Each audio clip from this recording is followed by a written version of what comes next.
History is full of amazing stories and memorable people. But we don't care about them. No hits, deep tracks only. Some of the most influential people in the world have been completely overlooked or just plain forgotten. We're digging deep into the history books to bring you their stories. I'm Phil. And I'm Matt. We're not historians. We're just two guys who enjoy a great story and plenty of laughs. This is History's B-Side.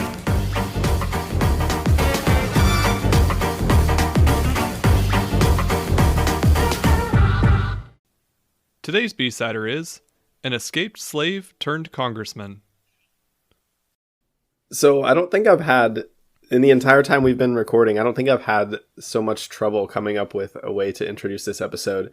Not necessarily because it would have been hard, but the ideas that I had for an intro we've already used. Because this will actually be the third B-Sider we have that was a person born into slavery who eventually made something remarkable of their lives. But, you know, as you, Phil, know, before we were getting ready to record this, we stumbled upon the phrase, "The best laid plans of mice and men often go awry," which we'd both heard before, but we didn't really know the origin of it. Of course, we know the phrase of mice and men from the book we were all made to read in high school, but it turns out that the quote comes from a different author. Yeah, so when you suggested it, I thought it came from the book. Yeah. I realize now that the book was named after the poem, basically. But so we looked it up, obviously, for our listeners' sake, whoever wants to know. But it comes from a poem that was written, what did you say, 1785? Yes. Called To a Mouse by a Scottish poet named Robert Burns.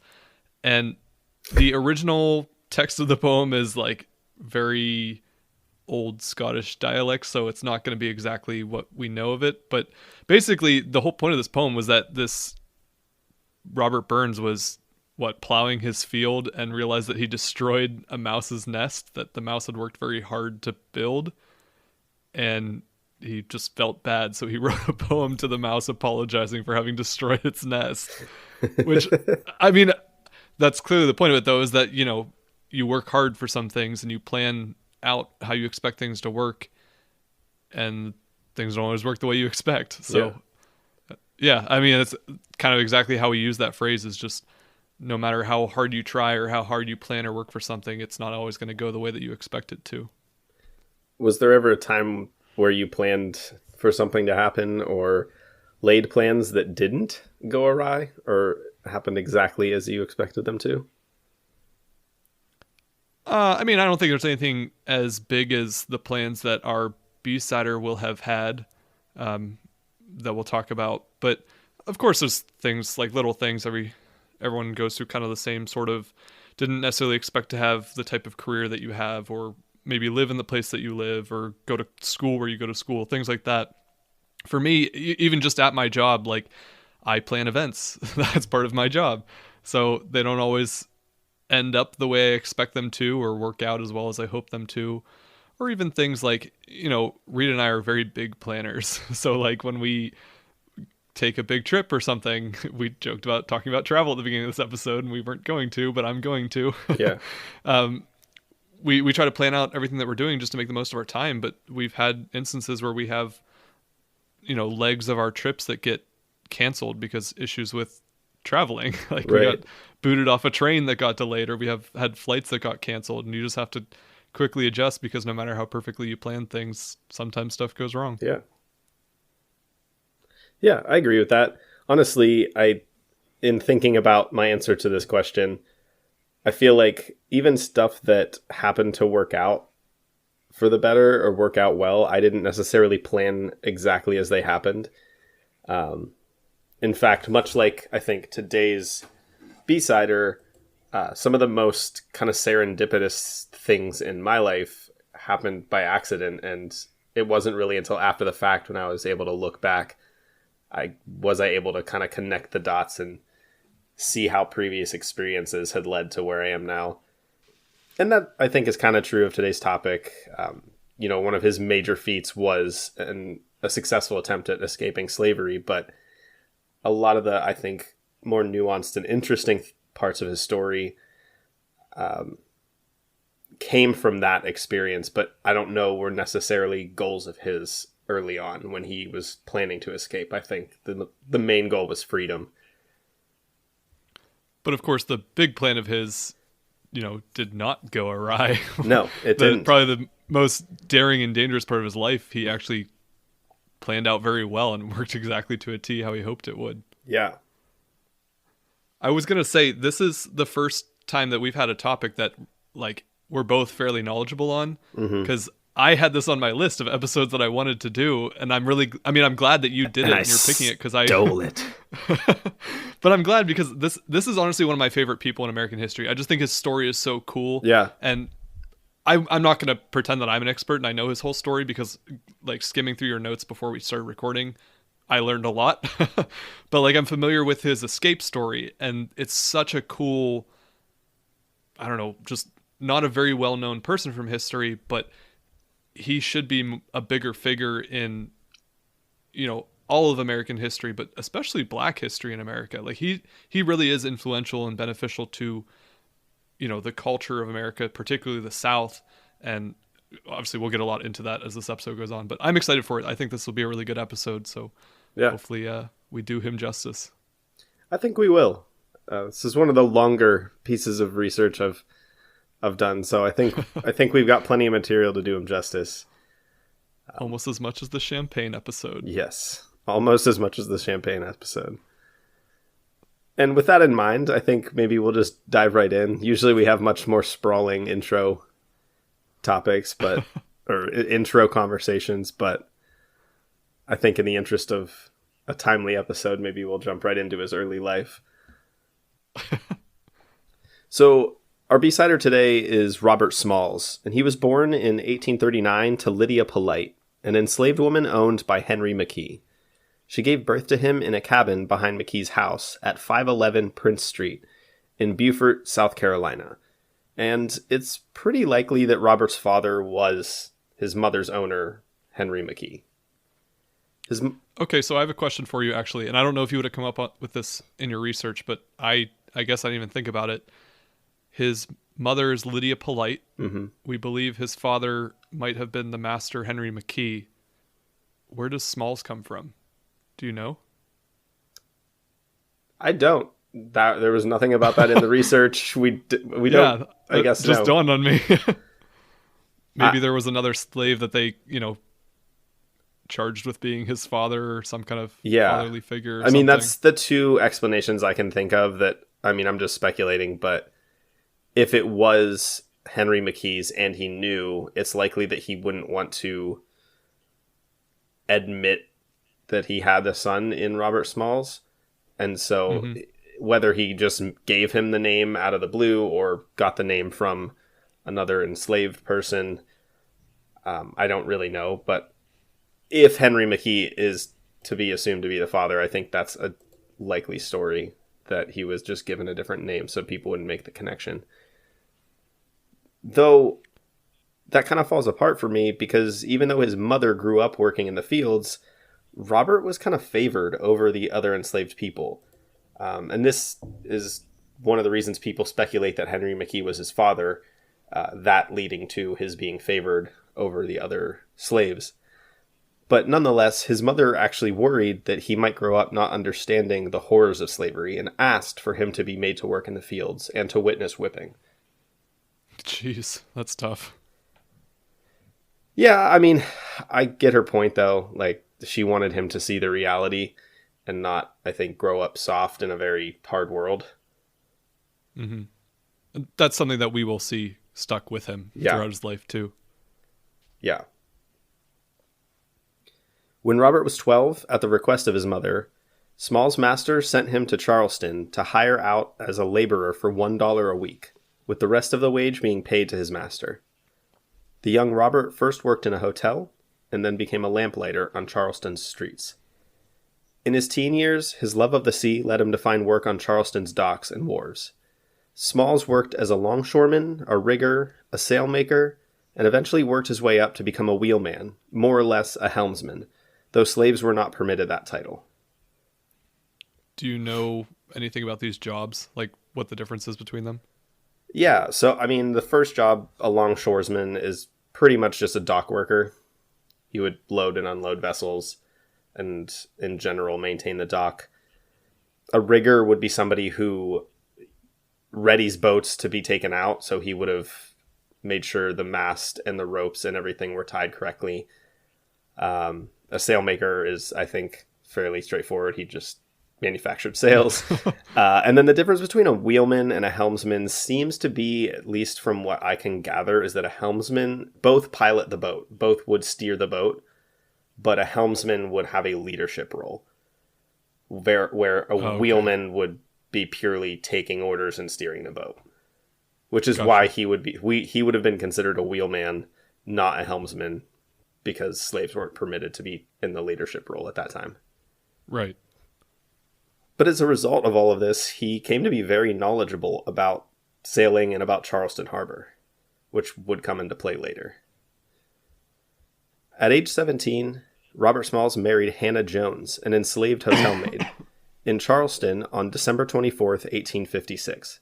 She was 5 years his senior and already had 2 daughters. Their own first child, Elizabeth Lydia Smalls, was born in February of 1858. 3 years later, they had a son, Robert Jr., who later died at age 2. Smalls aimed to pay for their freedom by purchasing them outright, but the price was steep, about $800, and that's equivalent to $23,043 in 2020. So not cheap. Yeah. He had managed to save up only about $100, and even this, when, transferred for inflation, seems like a lot of money. Like, right. I think that would be about $3,000 if I'm not mistaken. What did you say he was making? Like $1 a day or something? A week? $1 a week? Yeah. I assume he got paid a little bit more progressing with the different jobs, but not that it would be like an actual good income either way. Yeah, so at the end of the day, he had saved up about $100 and he needed $800, and it could take decades for him to save enough money to purchase their freedom. Right. So he turned to the only other viable option in his mind, which was an escape. In April 1861, the American Civil War began with the Battle of Fort Sumter in nearby Charleston Harbor. In the fall of This is familiar. It is familiar. If you go back a couple weeks on History's B-side, you'll hear all about, I guess not all about Fort Sumter, but Wilmer talk McLean. a little bit about it and the start of the Civil War. Yeah. I was thinking that was just recently too. I was like, oh, we just talked about Fort Sumter. Yeah, we're on a Civil War kick. What, like 3 episodes back now? I don't know. I think something like that. 3 or 4 episodes back. In the fall of 1861, Smalls was assigned to steer the CSS Planter, a lightly armed Confederate military transport, under the command of Charleston's District Commander Brigadier General Roswell S. Ripley. The Planter's duties were to survey waterways, to lay mines, and to deliver dispatches, troops, and supplies. Smalls piloted the Planter throughout Charleston Harbor and beyond, on area rivers and along the South Carolina, Georgia, and Florida coasts. From Charleston Harbor, Smalls and the Planter's crew could see the line of Federal blockade ships in the outer harbor, 7 miles away. Smalls appeared content and had the confidence of the Planter's crew and owners, and at some time in April of 1862, Smalls began to plan an escape. He discussed the matter with the other enslaved people in the crew, except for one, whom he did not trust. So I think that's interesting that there was one person that he didn't trust, and I don't know, I guess I take that to mean that person was a slave, obviously. Yeah. So why didn't he trust that person? Like, obviously, he didn't trust them because he thought they would spoil the plans or tell them to their masters or whoever. And it makes me wonder, like, I understand why Smalls would want to escape. We talked about this on the Ona Judge episode, speaking of slaves that escaped. How Ona Judge was treated better than the average slave. Why did she want to escape? And it's just the sense of freedom. So Smalls, I mean, he seemed content, and he was in some way treated slightly better than the average slave, but obviously still had a desire to be free. but that couldn't have been universal among all slaves. And I'm not like saying that they didn't want to be free, but like they must have had at least some fear that it was just better to stay enslaved than to make an attempt at freedom. At least some people felt that way. Well, I'm sure some people did. The punishments for escaping were pretty severe. If they weren't death, they would have been, a much lower tier of lifestyle, probably for the remainder of their days. If they were deemed to be a runaway slave, they probably would have been brutally beaten. So one can imagine why there's a certain deterrent to wanting to run away. I don't know the exact reasons why he didn't trust this person. My guess is that it was out of direct fear of him telling the master, maybe to foster some sort of reward for loyalty or better treatment. I'm not really sure. And none of that was really addressed in the research. But I can see how some people would have differing opinions, even though in hindsight from today, it seems easy to be like, well, yes, of course, they all wanted to be free. Yeah, it's just, this type of escape plan, I know you haven't gotten really into it yet, but it's kind of like you need to be all hands on deck. Yeah. Because, once you start the plan in motion, this one guy either needs to be a part of it or you're going to have to find a way to get rid of him, but not where he can go tattle on you and get you caught. Right. Because, like, one person who's not on board with this can sink the whole ship, pun intended, I guess. Yeah. Well, I think that's why he just decided to stay safe and leave him out of it.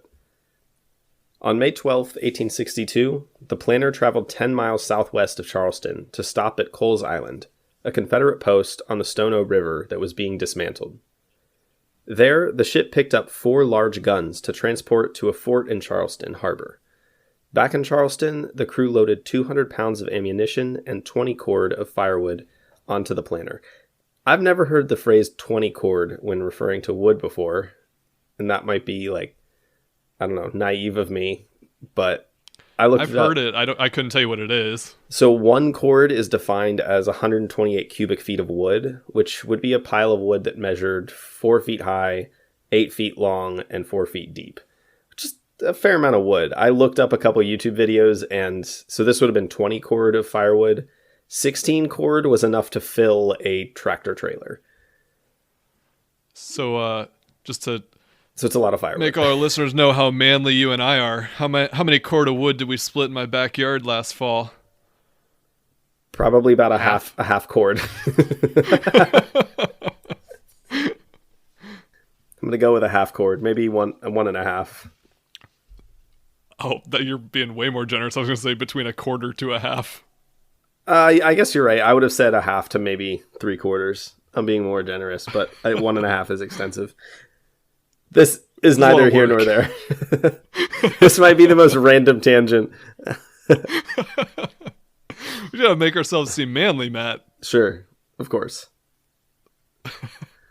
So, on the evening of May 12th, the planner was docked as usual at the wharf below the General Ripley's headquarters. And, of course, the ship was stocked with all of this stuff, this ammunition and the guns and the wood. Its 3 white officers disembarked to spend the night ashore, leaving Smalls and the crew on board, which was customary. Before the officers departed, Smalls asked Captain Relier if the crew's families could visit, which was occasionally allowed, and he approved on condition that they depart before curfew. When the families arrived, the men revealed the plan to them. This was actually the first time the women and the children had heard of the plan, although Smalls recently had told his wife Hannah. She had known that Smalls longed to escape, but hadn't realized that he was formulating a plan and intended to execute it. She was taken aback, but quickly regained her composure and told him, "It is a risk, dear, but you and I and our little ones must be free.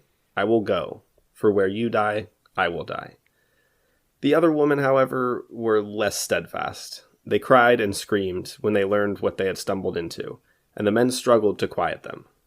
Later, once the shock had worn off, those women admitted that they were glad for a chance at freedom.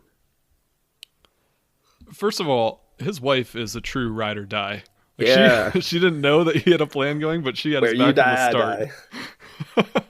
Literal ride or die. She's like, all right, we're doing this. Let's do it.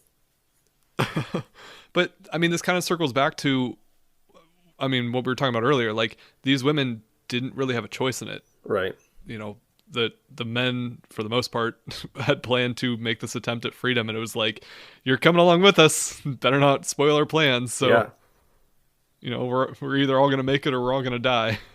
I don't know, it seems like from our backward looking perspective, like it's obvious that they would want to make this attempt at freedom, but I'm sure in the moment it would be a very difficult decision and a difficult thing to get behind. Like, I'm sure a lot of them weren't confident that they would be able to succeed in escaping. Right.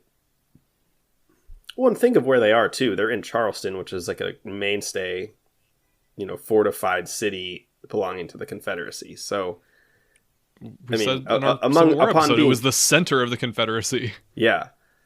So, upon being caught, they probably all would have been killed. Yeah. If they weren't killed before being caught, because, they're on a boat and there's cannons. At some point after this, 3 crew members pretended to escort family members back home, but circled around and hid aboard another steamer docked at the North Atlantic Wharf. At about 3 a.m. on May 13th, Smalls and 7 of the 8 slave crew members made their previously planned escape to the Union blockade ships. Smalls put on the captain's uniform and wore a straw hat similar to the captain's. He sailed the planter past what was then called Southern Wharf and stopped at another wharf to pick up his wife and children and the families of the other crewmen. Smalls guided the ship past 5 Confederate harbor forts without incident as he gave the correct hand signals at the checkpoints. The planter had been commanded by a Captain Charles C.J. Relier, and Smalls copied Relier's manners and a straw hat on deck to fool Confederate onlookers from shore and the forts. The hat is my favorite part of this whole thing. Like, that's so smart, because not only would that be like the most recognizable thing from the distance is like what the hat that the captain would have been known for wearing, but right, like he could probably angle himself to kind of hide his skin color too. Like, yeah, almost using the hat both as a decoy but also a shield that he could kind of just duck away and kind of block his face from being viewed as a black man instead of a white man sailing the ship. It's just so smart. Really, I love that really detail. Yeah, absolutely. When it's his ability to get through these checkpoints unquestioned that I think was the major part of his successful escape. Yeah, just how knowledgeable he was. So the planter continued to sail on, and it was expected to pass Fort Sumter at about 4:30 a.m. As the nearly free slaves approached the fort, their apprehension began to grow. It was the most heavily armed of the forts and tended to be manned by the most suspicious soldiers. One of the men aboard later said, "When we drew near the fort, every man but Robert Smalls felt his knees giving way, and the women began crying and praying again." As the planter approached the fort, several men urged Smalls to give it a wide berth. He refused, saying that such behavior would almost certainly arouse suspicion. Second part that's really smart, I think. Mm-hmm. He steered the ship along its normal path, slowly, as though he were merely enjoying the early morning air, and in no particular hurry. Just when casual. Fort Sumter flashed, just off for a casual float. Casually escaping from slavery. No big deal. When Fort Sumter flashed the challenge signal, Smalls again gave the correct hand signs. However, this time there was a long pause. The fort didn't immediately respond, and Smalls now expected cannon fire to shred the planter at any moment. So you're Robert Smalls. How are you feeling in this moment? How confident are you?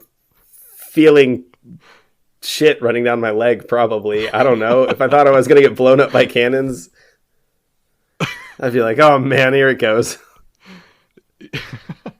I mean, it wouldn't be a great fate, but it's kind of, you either die or you go back to slavery, so hope you make it. Yeah. Fortunately, and finally, the fort signaled that all was well, and Smalls sailed his ship out of the harbor. The alarm was only raised after the ship was beyond gun range. Rather than turn east towards Morris Island, Smalls had headed straight for the Union Navy fleet, replacing the rebel flags with a white bedsheet which was brought by his wife. I totally forgot that up to this point they would have been sailing under what we today think of as the Confederate flag, because the Confederate flag that we have today is not like the Confederate flag, it's the rebel battle flag or whatever.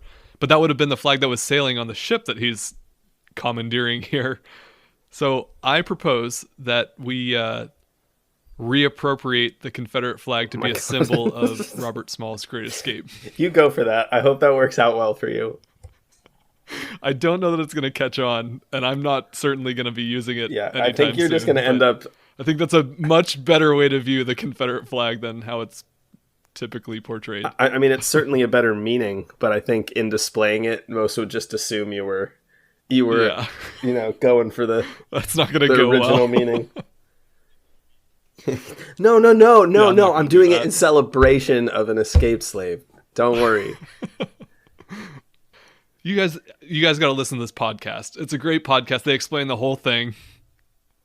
This guy named Robert Smalls.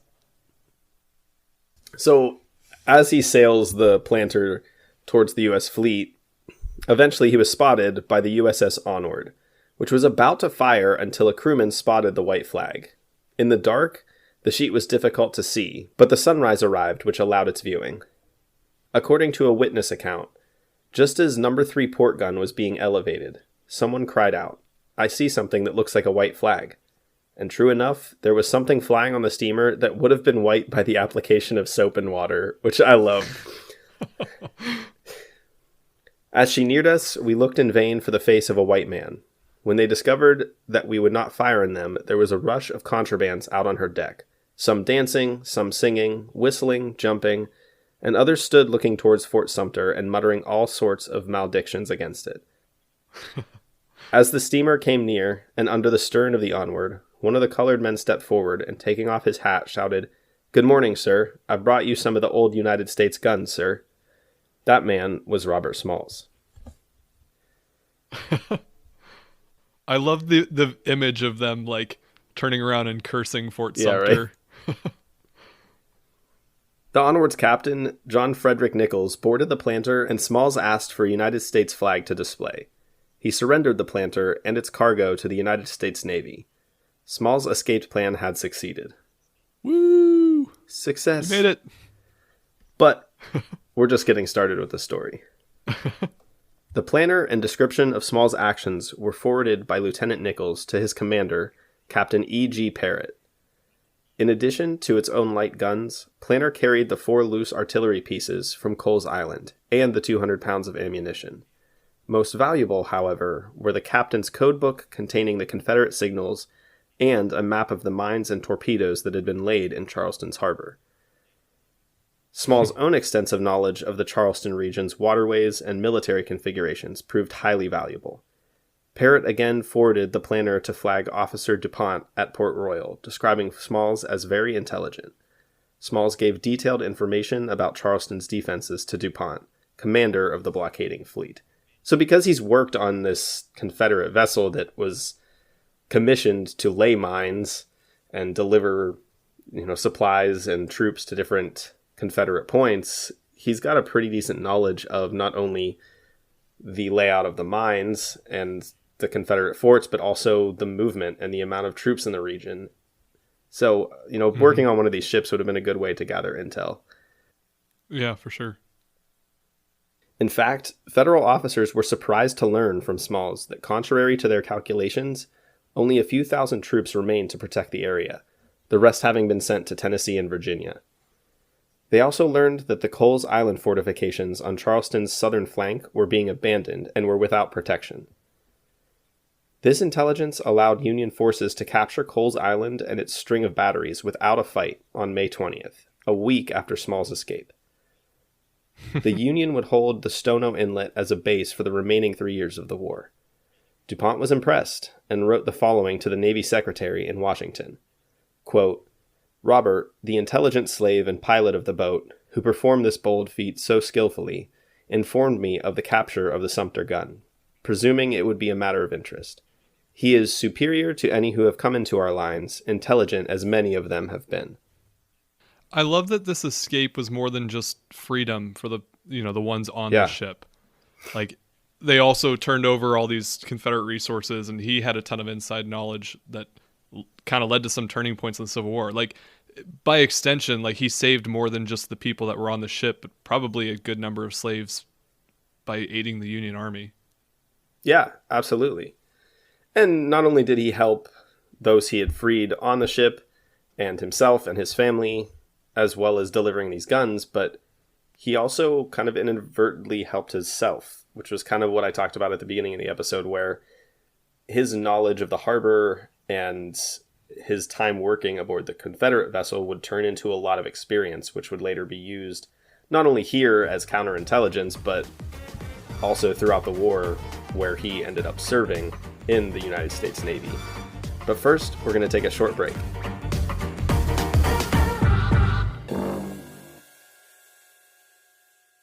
So our listeners are pretty used to hearing us talk about what we're drinking on the episodes that we record. And usually it's beer, wine, or some sort of spirit, sometimes that has to do with the B-sider of the day. But today I'm just drinking a cup of coffee. And to be honest with you, Phil, it's the single worst cup of coffee I think I've made for myself in several years. Oh no, is it truck stop coffee? Because I've had a lot of experience drinking truck stop coffee recently. Honestly, I don't know how I did it, but this might be worse than truck stop coffee. It doesn't have the metallic taste, but it's definitely, it's on par with a terrible gas station cup of coffee. That sounds disgusting. It's delightful. Maybe you should buy some coffee. Or someone should buy you coffee. You know what? I like that second option a little bit better. And it works out because we're here today to tell our listeners about a new listener support service we're using called Buy Me a Coffee. And you can find us and buy us a coffee at buymeacoffee.com/historiesbside. And it's cool because there's a couple different ways that our listeners can get involved and support the show. Number one, you could just donate to the show by clicking Buy Them a Coffee. 2, you can join as a member with levels starting at $5 per month. A few of the membership perks include monthly bonus episode titled History's B-Side Battles, in which we debate to see which B-sider would come on top in a battle royale to the death. You also get access to our future episode queue, discounts on extras on our online shop, and History's B-Side gifts and swag. And those extras, like you mentioned, include things like choosing topics for future episodes. You can buy custom postcard sets or stickers. And we even have some things like coffee mugs or some future merch that we're going to add on there as we go. And you obviously don't have to be a member to get those things. But if you are a member, you get a discount on them. And it's actually a much better deal, 25 to 50% off what you would if you weren't a member. It's a great way for our listeners to support us in a more casual way and make sure that we're not recording while drinking terrible cups of coffee like the one I have in my hand right now. The website again is buymeacoffee.com/historiesbside. We so appreciate your support. It's what helps us continue to put these episodes on every single week and continue our research and make sure you're learning about all the cool people from history that we sometimes forget. With that said, let's get back to today's B-sider.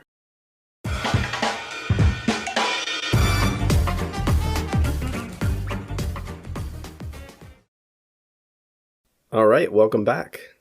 So when we left off, we found Robert Smalls having just completed his successful escape from the Charleston harbor and bringing along with him a lot of valuable intel and ammunition and weapons for the Union Army. So now he's in the North, and having just turned 23, Smalls quickly became known in the North as a hero for his daring exploit. Newspapers and magazines reported his actions. The United States Congress passed a bill awarding Smalls and his crewmen the prize money for the Planter, valuable not only for its guns, but also its low draft in Charleston Bay. Southern newspapers demanded harsh discipline for the Confederate officers whose joint shore leave had allowed the slaves to steal the boat. Small's share of the prize money came to about $1,500 US, equivalent to $38,000 in 2020. So now he finally would have had enough money to buy his family's freedom. He would have. Not that he needs it. He doesn't need it anymore. He's just going to pocket it. Do you know, like, the prize money that would have been offered to anyone who captures a Confederate ship? I don't. We will talk later about some considerations by historians that he should have been given more money if it were to be a fair exchange, and that the boat would have been worth a lot more than what he was given. But we'll cover that. Okay. Immediately after the capture, Smalls was invited to travel to New York to help raise money for ex-slaves. But Admiral DuPont vetoed the proposal, and Smalls began to serve in the Union Navy, especially with his detailed knowledge of mines laid near Charleston. However, with the encouragement of Major General David Hunter, the Union commander at Port Royal, Smalls went to Washington, D.C. in August 1862 with Reverend Mansfield French, a Methodist minister who had helped found Wilberforce University in Ohio and had been sent by the American Missionary Association to help former slaves at Port Royal. They wanted to persuade Lincoln and Secretary of War Edwin Stanton to permit black men to fight for the Union. Although Lincoln had previously rescinded orders by Hunter and Generals Fremont and Sherman to mobilize black troops, Stanton soon signed an order permitting up to 5,000 African Americans to enlist in the Union forces at Port Royal. Do you know why Lincoln would have been opposed to black troops? There wasn't a definite reason given. The most often presented explanation for this is that he feared that a move as progressive as this would have encouraged border states to secede with the South. And I think he was fearful what do you mean by that a move as progressive for this time to have allowed black troops would have been very progressive and might have angered the states on just north of the Mason-Dixon line to secede to the South. Or at least that was Lincoln's fear politically. Is that because he would essentially be equating black people to white people by saying like they can fight alongside them? And okay. It would have been a step It's not towards... like he would be taking slaves from people to make them fight, which is what the South was doing. Because they didn't really have slaves in those border states. It was more I think it was more that it would have been a big step as far as considering them full citizens to allow them to fight in the army. Okay. I guess that is an important distinction that we maybe haven't made. Like, we've talked a lot about, Lincoln's thought process leading up to the Civil War in past episodes. Yeah. But I guess the important distinction that we haven't necessarily made is that while slavery was outlawed in the northern states, black people weren't necessarily considered equal citizens still. Like, just because there wasn't slavery doesn't mean that they were No, not at all.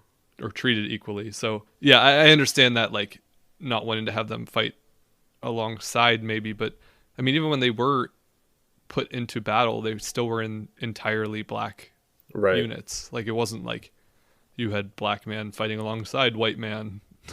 As awful as that would be. Yeah. Well, and those who did join the Union Army were organized into a separate, quote, colored unit. Right, that's what I'm saying. So it wasn't even like they were fighting side by side. It was still a segregated situation. I feel like we've learned a lot about Lincoln on this podcast throughout a variety of episodes. Maybe that's because we've talked about slavery so much that Lincoln has just come up in like 5 or 6 episodes now. I mean, he was present at a hugely influential moment in American history. Yeah, for sure. So once Lincoln finally did allow these 5,000 African Americans to enlist in the Union forces at Port Royal, those who did were organized as the 1st and 2nd South Carolina regiments, with the designation that they were colored. Smalls worked as a civilian with the Navy until March of 1863, when he was transferred to the Army. By his own account, Smalls was present at 17 major battles and engagements in the Civil War. After capture, the planter required some repairs, which were performed locally and went into Union service near Fort Pulaski. The boat was valued for its shallow draft compared to the other boats in the fleet. Smalls was made pilot of the Crusader under Captain Alexander Rhind. In June of that year, Smalls was piloting the Crusader on Edisto in Wadmalaw Sound when the planter returned to service, and an infantry regiment engaged in the Battle of Simone's Bluff at the head of the Edisto River. He continued to pilot the Crusader and the planter. As a slave, he had assisted in laying mines along the coast and river. Now, as a pilot, he helped find and remove them, and serviced the blockade between Charleston and Beaufort. He's like the Union Army's most valuable double agent. Pretty much. I mean, yeah. It's kind of like striking gold, finding somebody with this much knowledge of the enemy positions and defenses. Yeah. I mean, he knew where everything was, and he was just immediately like, "Here, let me help you guys." Yeah. Honestly, I'm amazed that they trusted him as much as they did too. Like, clearly he was not in support of the southern states, but I don't know, it just seems surprising that they trusted so much an African American. Right. Smalls was made pilot of the ironclad USS Keokuk, again under Captain Rind, and took part in the attack on Fort Sumter on April 7th, 1863, which was a preamble to the Second Battle of Fort Sumter later that fall. The Keokuk took 96 hits and retired for the night, sinking the next morning. Smalls and much of the crew moved inside the Ironside, and the fleet returned to Hilton Head. On December 1st, 1863, Smalls was piloting the planter under Captain James Nickerson on Folly Island Creek when Confederate batteries at Secessionville opened. And I like the name of Secessionville. It's very creative. Yeah, they were just, Secessionville. so proud of what just happened. They're like, what should we call this town? It probably had a good, I don't know the history of Secessionville. It probably had a good, like, northern, proudly American name before, and they're like, we can't keep this name. It was probably like Lincoln Town or something. They're like, what should we name this? Well, Secessionville. We just seceded. So the batteries at Secessionville open up, and they're shooting at the ship. Captain Nickerson fled the pilot house for the coal bunker, although Smalls refused to surrender, fearing that the black crewmen would not be treated as prisoners of war and might be summarily killed, and piloted it to safety. For this, he was reportedly promoted by Gilmore to the rank of captain and made acting captain of the planter. And now his story has come full circle. Yeah, now he's the captain. He's worked on the ship for reals this time. He didn't have to steal it. Yeah, I almost feel like this is like he actually is a pirate. He keeps trying to get his ship like Jack Sparrow keeps trying to get the Black Pearl. And he finally gets it. It would be funny if like his commanding officer didn't know his backstory and like promoted him to captain and was like, "You ever sailed a boat before, son?" It's like, once or twice. This one. You may not know this, but this used to be a Confederate ship. In May of 1864, Smalls was voted an unofficial delegate to the Republican National Convention in Baltimore. Later that spring, Smalls piloted the planter to Philadelphia for an overhaul. In Philadelphia, he supported what was known as the Port Royal Experiment, an effort to raise money to support the education and development of ex-slaves. At the outset of the Civil War, Smalls could not read or write, but he achieved literacy in Philadelphia. In 1864, Smalls was in a streetcar in Philadelphia and was ordered to give his seat to a white passenger. Rather than ride on the open overflow platform, Smalls left the car. This incident of humiliating a heroic veteran was cited in the debate that resulted in the legislature passing a bill to integrate public transportation in Pennsylvania in 1867. I think this is really interesting because, I mean, this would have been decades before we have a similar incident with Rosa Parks or, I can't remember the name, but the woman that we talked about in the Polly Murray episode. But like, as you're talking about how he supported education and fought for, certain opportunities for freed slaves or former slaves, like I'm thinking, his story is really cool, but he's also this figure of black culture.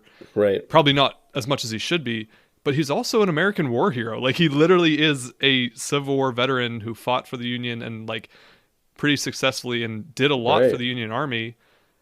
Like he's not just a part of black American history. He's a part of American history. Like his story deserves to be known more. It's just interesting how like they kind of came to his defense and helped, incite change in at least Pennsylvania in this instance. Right. But I don't know. He just seems like someone that should be a bigger story than he is. And that's why we're bringing him to history's B-side. I guess that's bringing true. him to light. It's kind of the point, isn't it? In December 1864, Smalls and the planter moved to support William T. Sherman's army in Savannah, Georgia, at the destination point of his march to the sea. Smalls returned with the planter to Charleston Harbor in April of 1865 for the ceremonial raising of the American flag again at Fort Sumter. He was discharged from duty on June 11th, 1865. Smalls continued to pilot the Planter, serving a humanitarian mission of taking food and supplies to freedmen who lost their homes and livelihoods during the war. That's awesome. Yeah. Smalls' position in the Union Army and Navy has been disputed, and Smalls' reward for the capture of the Planter has been criticized, as I previously mentioned. During his life, articles about Robert Smalls state that when he was assigned to pilot the Planter, the Navy did not allow him to hold the rank of pilot because he was not a graduate of a naval academy, a requirement at that time. To assure he received proper pay for a captain, he was commissioned second lieutenant of the 1st South Carolina Volunteers, and detailed to act as pilot. Many sources also state that General Gilmore promoted Smalls to captain in December 1863, when he saved the Planter when it was under attack near Secessionville. Later sources state that Smalls did receive a commission either in the Army or the Navy, but he was likely officially a civilian throughout the war. In 1865, his salary as commander of the Planter was given in a newspaper as $1,800, equivalent to about $30,000 in 2020. Later in his life... Do you think that's a fair salary for that time? Because, I mean, we think about a $30,000 salary now is not very much. Yeah. But those, like, currency translations aren't exact. Right. They're more like buying power. So, I don't know. I feel like $1,800 in 1865 would have been a decent payment. Like, something more than you'd expect of a black soldier would receive. Right. Yeah, I feel like that's true. Just curious. Yeah. Yeah, I mean, I don't know how much... The conversion isn't perfect, and I don't know how much commanders of ships of this size are given now. I mean, it's not like it's a huge warship. It's not like nowadays where you'd be like the captain of a aircraft carrier. It was a smaller vessel. Later in his life, when Smalls sought a Navy pension, he learned that he had not been officially commissioned. He claimed that he had received an official commission from Gilmore, but had lost it. In 1883, a bill passed committee to put him on the Navy retired list, but in the end was halted, allegedly due to Smalls being black. In 1897, a special act of Congress granted Smalls a pension of $30 per month, equal to the pension for a Navy captain. So at least the retroactive pension he was given was equal to his position. Yeah, that's true. Another point of contention was the appraisal of the Planter. In 1883, during discussion of the bill to put Smalls on the Navy retired list, a report stated that the 1862 appraisal was absurdly low, and that a fair valuation would have been over $60,000. Remember, he was given $1,500. However, Smalls received no further payment until 1900. That year, Congress passed a statute paying Smalls $5,000 minus the amount paid to him in 1862, which was $1,500. So he was paid an additional $3,500 for his capture of the steamship. Many still obviously felt that this was less than his due, given the appraisal hitting $60,000. Plus, not to mention, time value of money. Like, he waited a long time to receive even this extra amount. So, like, $5,000 in 1862 would have been worth, I mean, I don't know the calculation in my head, but a significant amount more than $5,000 38 years later, or right. $3,500 38 years later. So, I mean, he definitely missed out on a chunk of change that he was probably due. Yeah. Immediately following the war, Smalls returned to his native Beaufort, where he purchased his former master's house at 511 Prince Street, which Union tax authorities had seized in 1863 for refusal to pay taxes. I love that. So he just buys his former master's house because why not? Later, the former owner sued to regain the property, but Smalls retained ownership in the court case. The case became an important... That's surprising to me. Yeah, it is surprising to me. It's great, but definitely not what I expected. I wonder if that's just because the former owner didn't pay on it, like defaulted on whatever he owed on it. Probably. There's like, at least this guy can pay for it. Yeah. But this case did become an important precedent in other similar cases, and it makes me wonder how many times this happened. Like, how often was this? Yeah. Robert's mother, Lydia, lived with him for the remainder of her life. He allowed his former master's wife, the elderly Jane McKee, to move into her former home prior to her death. Smalls also spent 9 months learning to read and write. He purchased a 2-story Beaumont building to use as a school for African American children. I just think like the education is such an important piece. We talked about that a lot in Madam C.J. Walker, which is another one of the people that we talked about was kind of born into the slavery Reconstruction era and made something of herself. Like education was always a huge point of emphasis for African Americans that came out of this time because it was an opportunity that wasn't afforded to them in their own youth. Like I just think that's so cool, and like it's a big point of emphasis that maybe gets overlooked because it's something that the rest of us take for granted. Absolutely. So after the war, he's got some money now. He decides to go into business. In 1866, he joins up with Richard Howell Gleaves, a businessman from Philadelphia. They opened a store to serve the needs of freedmen. That April, the radical Republicans who controlled Congress overrode President Andrew Johnson's vetoes and passed a Civil Rights Act. In 1868, they passed the 14th Amendment, which was ratified by the states to extend full citizenship to all Americans, regardless of race. Robert invested significantly in the economic development of the Charleston-Beaufort region. In 1870, in anticipation of a Reconstruction-based prosperity, Smalls, with fellow representatives Joseph Rainey, Alonzo Ranzier, and others, formed the Enterprise Railroad, an 18-mile horse-drawn railway line that carried cargo and passengers between the Charleston wharves and inland depots. Author Bernard E. Powers described it as the most impressive commercial venture by members of Charleston's black elite. Smalls also owned and helped publish a black-owned newspaper, the Beaufort Southern Standard, starting in 1872. I'm amazed by how many of our B-siders publish newspapers. Yeah. Well, that was the medium like that of the comes day. up a lot. It'd be like saying I'm amazed how many of the B-siders were on Instagram. Instagram influencers. I guess. Yeah. I mean, I don't know. I feel like it's a little easier to have an Instagram account. Well, it is 2020 than it was to publish a newspaper in the 1800s, but I see the point you're making. Sure. It probably was a lot more difficult than signing up for Instagram.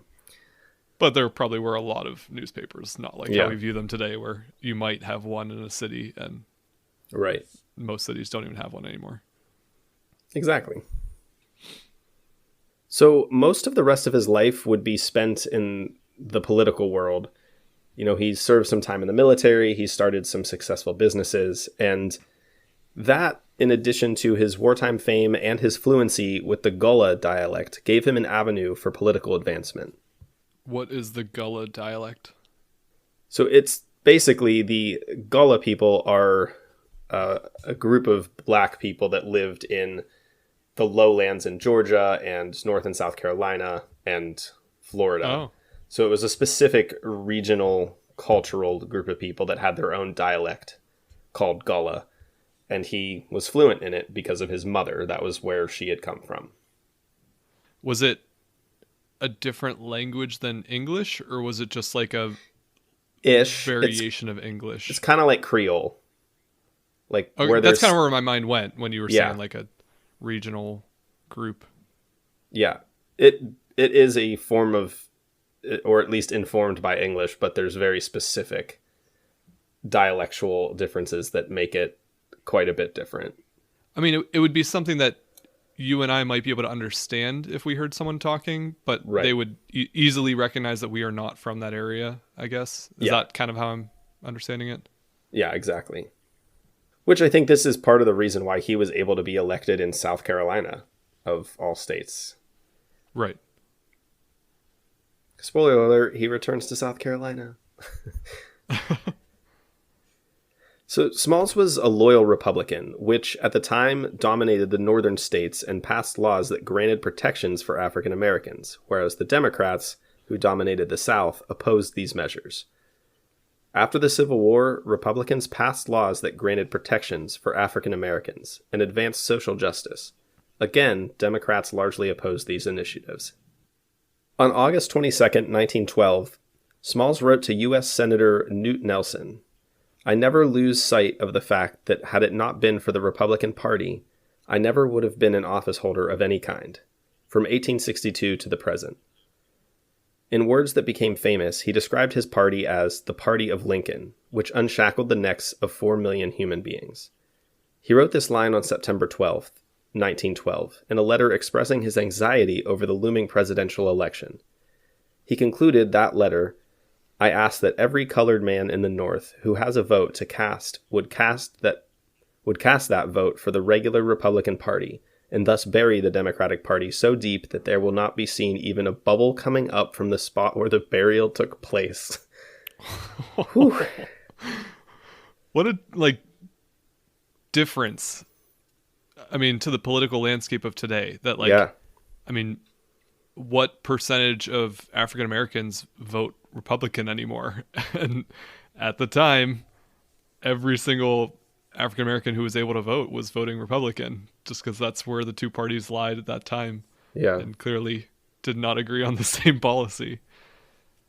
That quote, though, Party of Lincoln, that's a big Republican tagline today.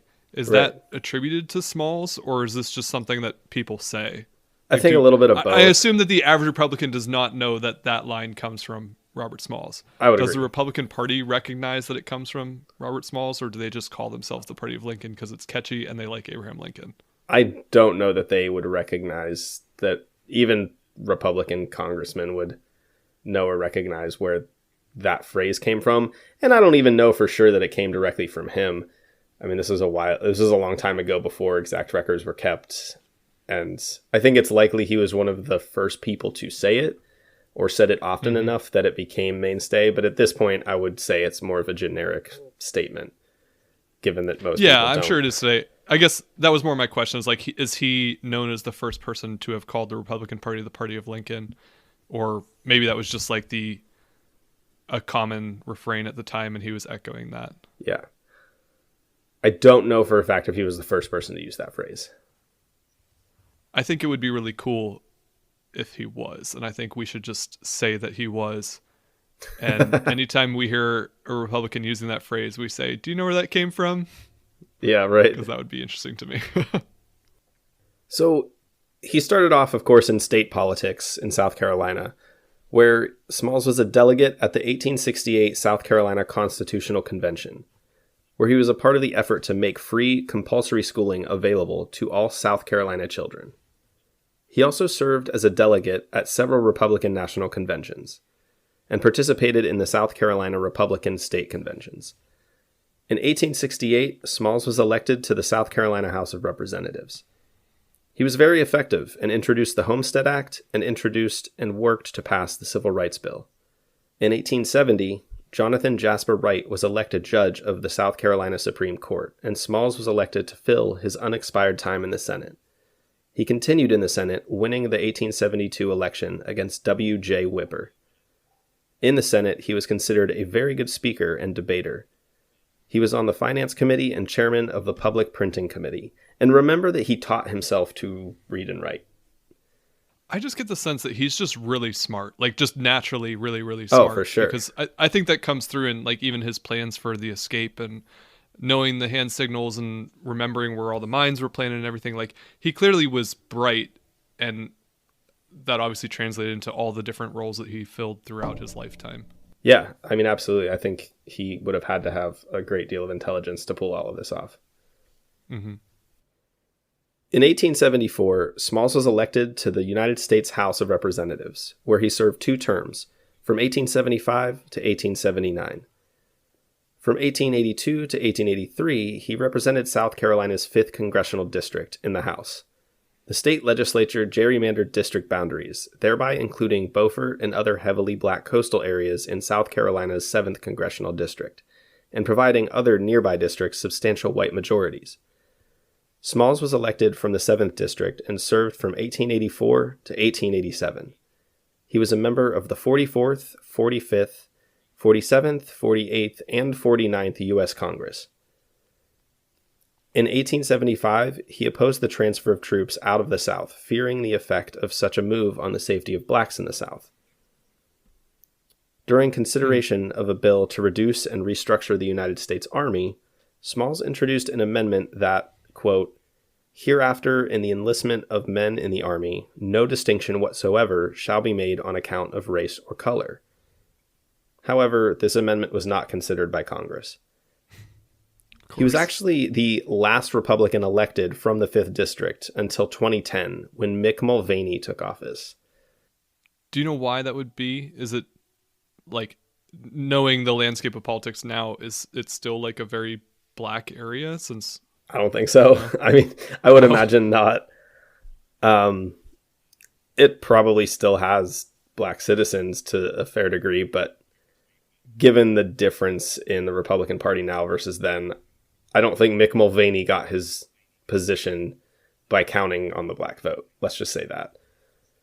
No, I understand that. I'm saying if they had Democrat representatives from Smalls up to Mulvaney, I mean, I guess yeah. The transition of the parties didn't happen immediately in, the late 1880s and 1890s. So right. It must have been something else driving that factor. But it's just surprising that maybe not so much in a House district would be the same party for a long time. But right. Seems like politics changed a lot between 1880 and 2010. Probably.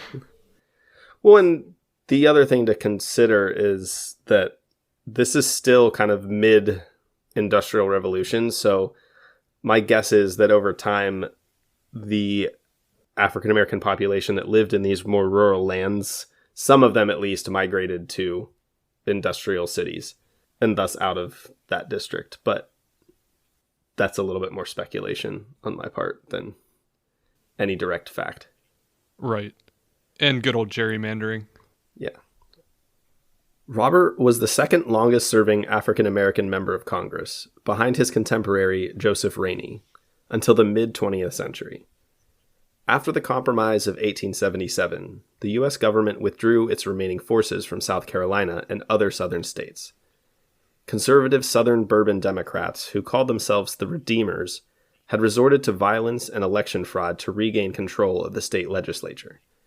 As part of wide-ranging white efforts to reduce African-American political power, Smalls was charged and convicted of taking a bribe 5 years earlier in connection with the awarding of a printing contract. He was pardoned as part of an agreement by which charges were also dropped against Democrats accused of election fraud. Was there any legitimacy to the accusations against him, or was this just purely fabrication by this group? I don't know. I venture to assume the latter, but I have no, reputable evidence in either direction. I buy that it was a fraudulent accusation just because of the time it happened and who was making it, but I guess it doesn't. Right. I don't have any proof of that.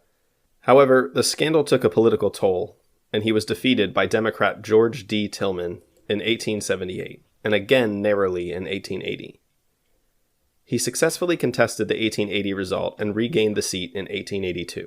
In 1884, Smalls was elected to fill a seat in a different district. He was nominated for Senate but defeated by Wade Hampton in December 1884.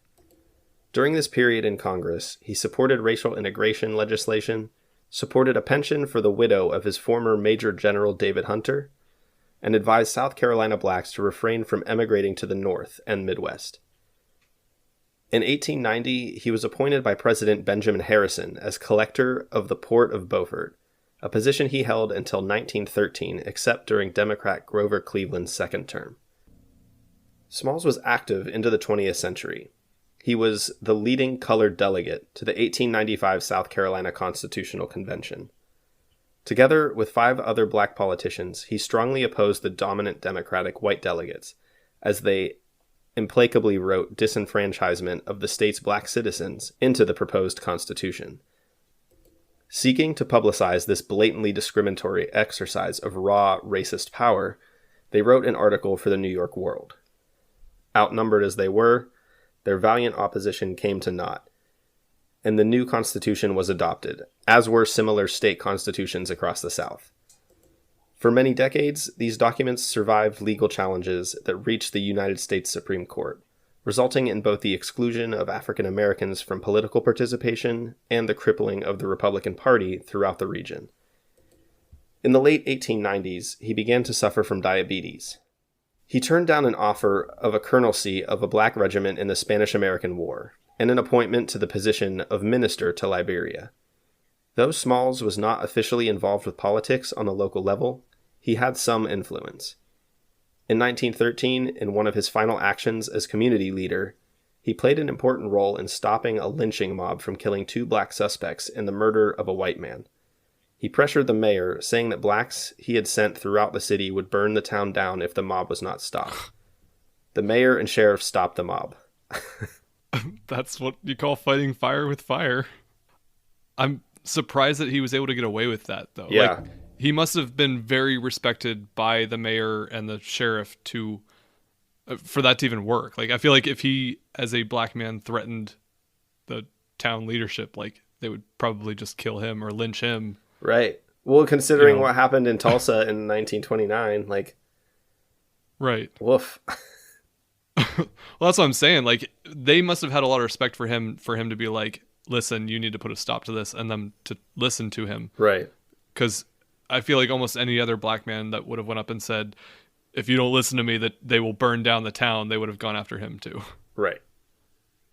Eventually, on February 23rd, 1915, Smalls died of malaria and diabetes at the age of 75. He was buried in his family's plot in the churchyard of the Tabernacle Baptist Church in downtown Beaufort. The monument to Smalls in this churchyard is inscribed with a statement he made to the South Carolina legislature in 1895. Quote, "My race needs no special defense, for the past history of them in this country proves them to be the equal of any people anywhere. All they need is an equal chance in the battle of life." Which I feel like, that's... I mean, yeah, sums up his accomplishments quite nicely. Statement. Though I feel like he just took his equal chances as often as possible instead of being granted them. He was definitely someone who seized opportunity. You know what I mean? Yeah. Like, I'm not saying that people don't do that or that people just wait for things to be given to them. There's certainly a lot of outside influences that make it difficult for people to advance in that way. But he was someone that maybe even more so than Mary Fields from a couple weeks ago, like, literally saw an opportunity and took advantage of it and forged his way into success. Like, I don't know. He just, I agree.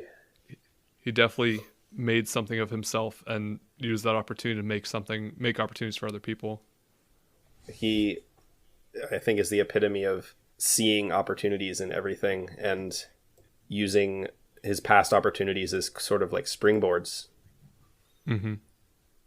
And he does leave behind a pretty extensive legacy, specifically of military, military locations and ships named in his honor. Fort Robert Smalls was named in his honor and was built by free blacks in 1863 on McGuire's Hill on the south side of Pittsburgh during the American Civil War. It survived until the 1940s, so don't go looking for it. It's no longer there. The Robert Smalls House in Beaufort, South Carolina, has been designated a National Historic Landmark, and a monument and statue are dedicated to his memory, where he is interred at Tabernacle Baptist Church in Beaufort. During World War II, Camp Robert Smalls was established as a sub-facility of the Great Lakes Naval Training Center to train black sailors. At the time, the Navy was segregated. In 2004, the U.S. named a ship for Robert Smalls, the USAV Major General Robert Smalls, a logistics support vessel operated by the U.S. Army. It is the first Army ship to be named after an African American.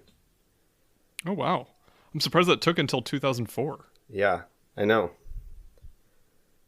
Charleston held commemorative ceremonies in 2012 on the 150th anniversary of Robert Smalls' escape on the Planter.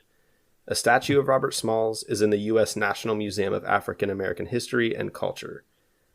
In 2019, Amazon announced that it was developing a biopic with director Charles Burnett. In 2021, it was announced that Malcolm Mays was rewriting the script. So we'll look out for that. Yeah, I'd be really curious to watch that. Like I said, I really like this story. I think he's such a cool guy from history. So I mean, very interested to watch that whenever it comes out. And I mean, a proposal to build a statue at the South Carolina State House, like, What's taking so long? Clearly, Right. he's an important figure in South Carolina history and served in the South Carolina State House. Come on. So this is going to be an interesting quiz for you.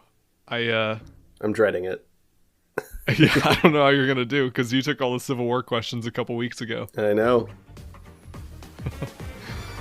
You ready to dive into it?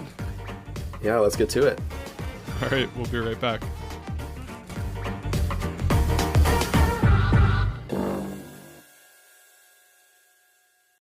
When we decided to make a podcast, the first thing we did was download Anchor. Because we have no money, and Anchor is free. You can also record and edit your podcast right from your phone or a computer. Then, it only takes one click to share your podcast to Spotify, Apple Podcasts, and more. And because we have no money, Anchor helps pair us with advertisers and lets our listeners support the History's B-Side podcast directly on our page. If you've got an idea for your own podcast, download the free Anchor app or go to anchor.fm to get started.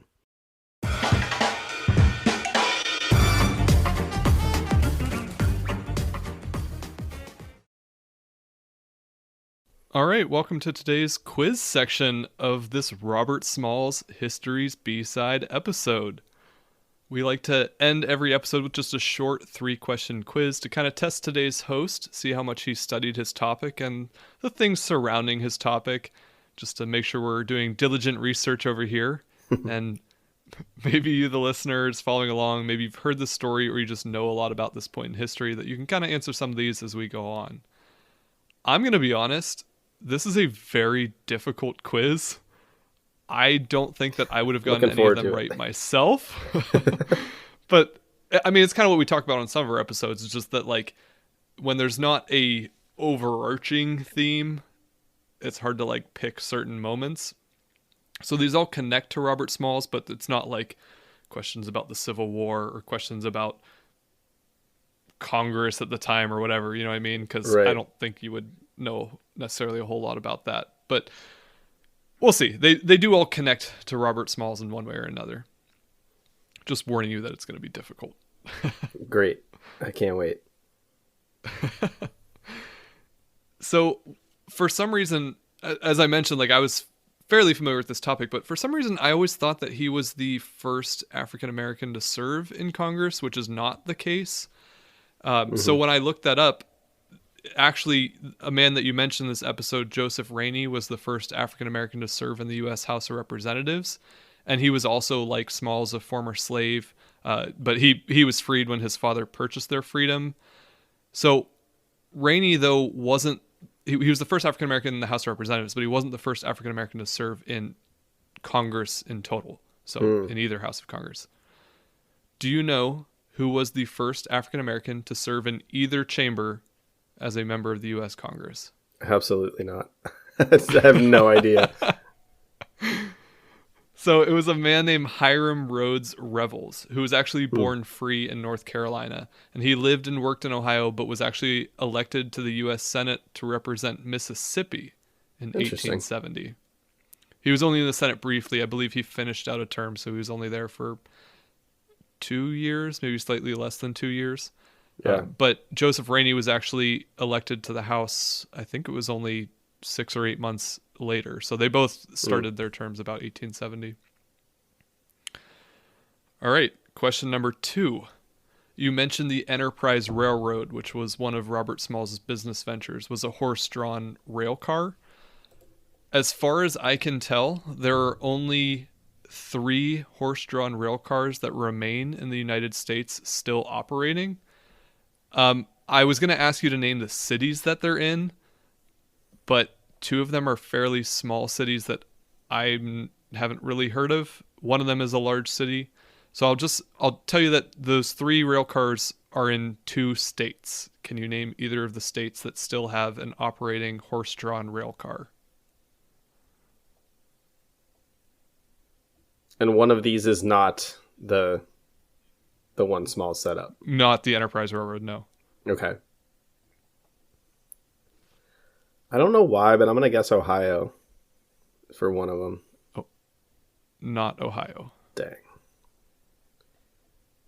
The other one I'm going to guess is California. California has 2 of them. Okay. Anaheim. Yeah, Anaheim is the big city. And then there's also one located in Fremont, California, which I am not super familiar with. Actually, the one in Anaheim is in Disneyland. Oh, believe it or not. Yeah. And then the third one in the United States is in it's listed as Bay Lake, Florida, but it's actually in Magic Kingdom. So oh, okay. I so guess they Disneyland there too. all belong Yeah. to Disney. Isn't that It's a funny? little callback. Yeah. There are several that are operated around the world, but those are the only 3 that are still in operation in the United States. Interesting. Who would have known? 2 of them in Disney World. Yeah, Disneyland. of course. Okay. So like I said, difficult quiz this time. It was hard to find ones that were kind of like on the topic. But your last one, I wanted to ask a question that related to the ship that Robert Smalls famously commandeered and then sailed as part of his military career. So on March 25th, 1876, the SS Planner sprung a leak. It was abandoned and sank. When Smalls learned of its fate, he stated that he felt as if he had lost a member of his family. Can you name either when or where the remains of the SS Planner were discovered? Oh, gosh. I'm going to guess they were discovered in Charleston Bay, but I don't know when. 1870. Much more recent than that. You were fairly close on the location. So in May of 2014, Oh, wow. the National Oceanic and Atmospheric Administration, or NOAA, discovered that the likely site where the vessel came to rest was off of Cape Romaine between Charleston and Georgetown, South Carolina. And they confirmed it by using a magnetometer. Is that the right way to pronounce that? Magnetometer? Magnetometer? Anyway, they were able to detect the presence of large concentrations of iron, which would have been consistent with the remains of the sunken ship. So the actual remains of the vessel are still buried underneath 10 to 15 feet of sand, and it's a pretty environmentally sensitive area for them to go digging around for it. But they're pretty certain that that's where this SS Planner is still buried. What are we now, 150 years later, almost? Yeah. Pretty cool, though. Yeah, that's awesome. A little bit of Robert Smalls still buried off the coast of Charleston. So, can we clearly decide that Robert Smalls was a good guy? Good person so. in history? I think we can... But he was a criminal. He that. escaped and sailed away. He was a pirate. I'm not going to defend that viewpoint. I'd advise you not either. No, I like I said, I think he's a really cool story in American history. I think he should be a bigger story than what he is. Yeah. For both what he did for his culture and just American history, Civil War hero. For sure. Yeah, it's a really neat story. As always, we really appreciate our listeners for tuning in each week to learn with us and laugh with us. If you want to reach out with any questions or comments, concerns, or just want to say hey, please feel free to email us at historiesbside@gmail.com or reach out to us on social media. Thank you guys so much. We'll talk to you again next week. History's B-Side is an independent, listener-supported podcast. Leave us a review or subscribe to the show on your favorite podcasting service. And follow along on Facebook, Twitter, and Instagram at History's B-Side. Send us your feedback or inquire about sponsorship and advertising opportunities by emailing us at historiesbside@gmail.com. You can donate to the show at buymeacoffee.com/historiesbside. While you're there, check out our membership perks, merchandise, and more. This episode was researched and produced by your hosts, Matt Melito and Phil Hall. Thanks for listening to History's B-Side.